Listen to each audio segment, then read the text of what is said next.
I discovered I was dead, but I had no idea how I died. My soul was trapped inside a train station. No matter which exit I tried, an invisible wall of air blocked my path. I wandered aimlessly through the station, a homeless ghost with nowhere to go. Then, one night, an old man walked in with a dog. I thought it was strange. Dogs weren't allowed on trains. So what was he doing here? He tied the dog to a bench and stared blankly ahead, mumbling his goodbyes. But the dog didn't care about him at all. Instead, it started barking like crazy in my direction. Turns out, dogs can see souls. Then the old man tucked a note into the dog's collar, and it hit me he was going to kill himself. I rushed over to stop him, but he couldn't see me or hear a word I said. Just then, a station security guard noticed something was off and ran over to calm the old man down. But before he could finish a sentence, a train came barreling through.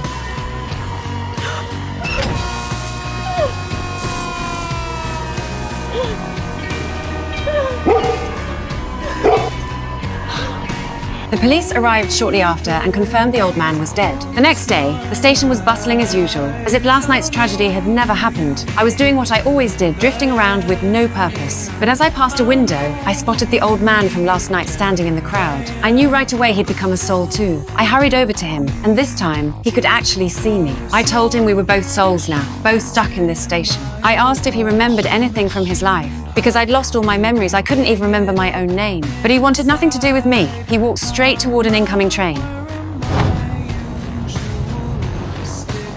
I grabbed him and said I'd already tried that 1,000 times. Every exit was blocked by that invisible wall. He didn't believe me and headed for another exit. I followed him, telling him it was pointless. There was no way out. My constant nagging pushed him over the edge, and he snapped at me, cursing me out. So much for our first meeting. That night, I sat around the station with nothing to do. He appeared on the opposite platform. He'd obviously failed to leave. He was too embarrassed to look at me, and I decided to ignore him too. Another night passed. I was sitting in the station restaurant when a woman caught my eye. I sat down across from her and overheard her phone conversation. She was the old man's daughter. Tears kept rolling down her face, and I instinctively reached out to comfort her. The moment a teardrop landed on my finger, a flood of memories crashed through my mind. Be there before the commencement. Perish the thought. So proud of you, Lee.